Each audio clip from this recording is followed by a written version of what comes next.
آج social media کا دور ہے اور ہم حضرت عمر فاروق کے تذکرے، قصے، کہانیاں، داستانیں سناتے ہیں، نعتیں سناتے ہیں۔ کیا کبھی ہم نے حضرت عمر فاروق کے نقش قدم پر چلنے کی کوشش کی؟ نہیں کی۔ حضرت عمر فاروق کی محبت کا تو یہ عالم تھا کہ آپ حضور سے اس قدر محبت کرتے تھے کہ ایک دفعہ آپ حضرت اسود کو چومنے لگے تو آپ نے کہا، اے پتھر، میں تمہیں اس لیے چوم رہا ہوں کیونکہ میں نے اپنے نبی کو تمہیں چومتے ہوئے دیکھا۔ اگر وہ نہ چومتے تو تم میرے لیے فقط ایک پتھر کے علاوہ کچھ نہ تھے۔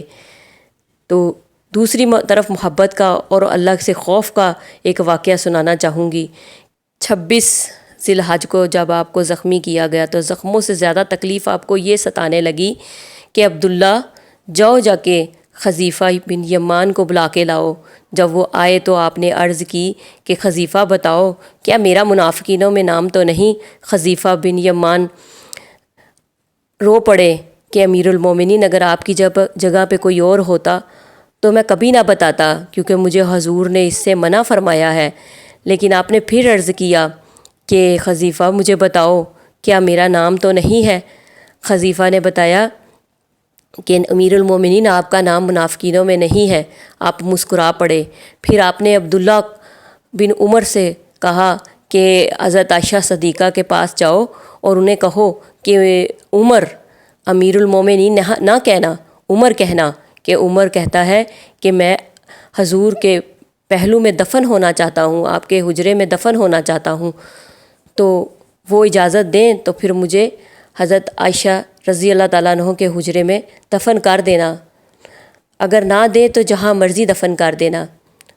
عبداللہ بن عمر گئے، عرض کی تو حضرت عائشہ رضی اللہ تعالیٰ عنہ نے کہا کہ وہ جگہ تو میں نے اپنے لیے رکھی ہوئی ہے، لیکن عمر سے بڑھ کر اور کوئی اس کے لائق نہیں ہے، تو یہ میں جگہ عمر کو دیتی ہوں۔ اور آپ نے واپس آ کے اپنے والد کو بتایا، حضرت عمر رضی اللہ تعالیٰ عنہ کو بتایا، تو آپ مسکرا پڑے، خوش ہو گئے۔ لیکن پھر کہا اپنے بیٹے کو، میں تمہیں نصیحت کرتا ہوں، اگر میرے جنازے میں حذیفہ بن یمان رضی اللہ تعالیٰ عنہ شامل ہوں تو پھر میرا جنازہ عائشہ کے حجرے کے پاس جا کر رکھ دینا، وہ اجازت دیں تو دفنا دینا۔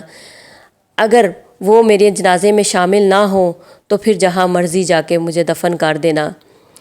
اللہ اکبر! یہ محبت اور یہ خوف! حضرت عمر رضی اللہ تعالیٰ عنہ اتنا خوف زدہ تھے اللہ سے، اتنے نیک ہونے کے باوجود۔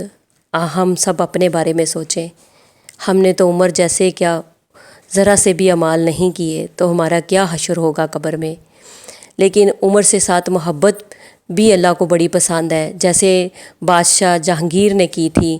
ایک دفعہ بادشاہ جہانگیر نے کے دربار میں اپنے غلام نے کہا، حضور، نور جہاں کے استاد نے حضرت عمر رضی اللہ تعالیٰ عنہ کی شان میں گستاخی کی ہے۔ تو آپ نے کہا، اچھا ایسا ہے تو اسے بلاؤ۔ اسے بلایا گیا تو اس نے بتایا کہ ہاں میں نے ایسا کیا ہے۔ تو آپ نے کہا، اللہ کی قسم، میں تیرے الفاظ واپس تو نہیں کر سکتا، لیکن تمہاری زبان گدھی کے پیچھے سے کھنچواؤں گا کہ تو نے میرے عمر کی شان میں گستاخی کی تو کیسے کی۔ یہ سن کر نور جہاں بھاگی بھاگی آئی اور کہا، بولی، شہنشاہ خیال رکھنا، یہ میرے استاد صاحب ہیں۔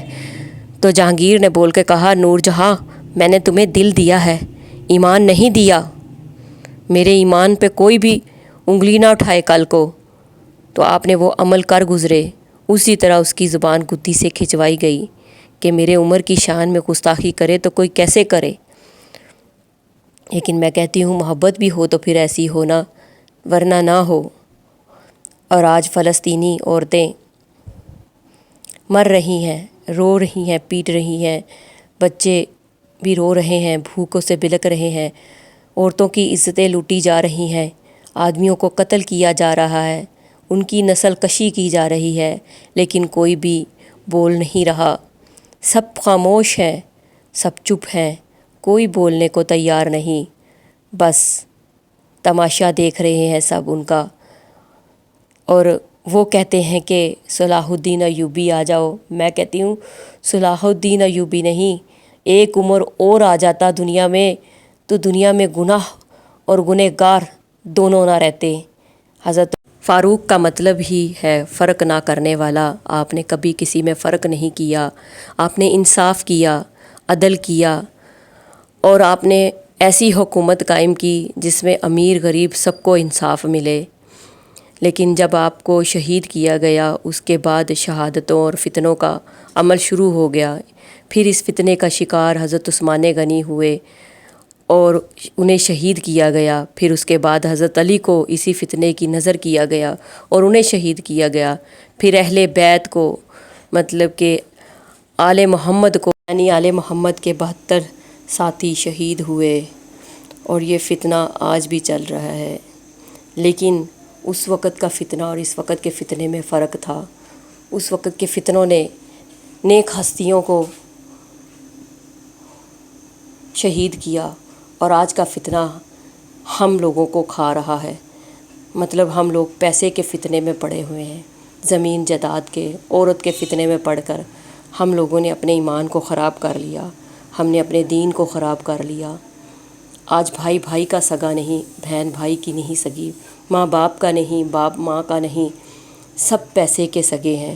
اور یہ فتنے بس یہودیوں کے پھیلائے ہوئے ہیں، ہم ان کے جالوں میں پھنس گئے ہوئے ہیں، اور ہم اس فتنے کو نہیں سمجھ سکے۔ اور یہ فتنہ اصل میں موبائل کی شکل میں بھی ہے، یوٹیوب کی شکل میں بھی ہے، ہر چیز کی شکل میں ہے، چاہے اسے ہم کتنا بھی نظر انداز کر دیں، یہ سب فتنے ہیں۔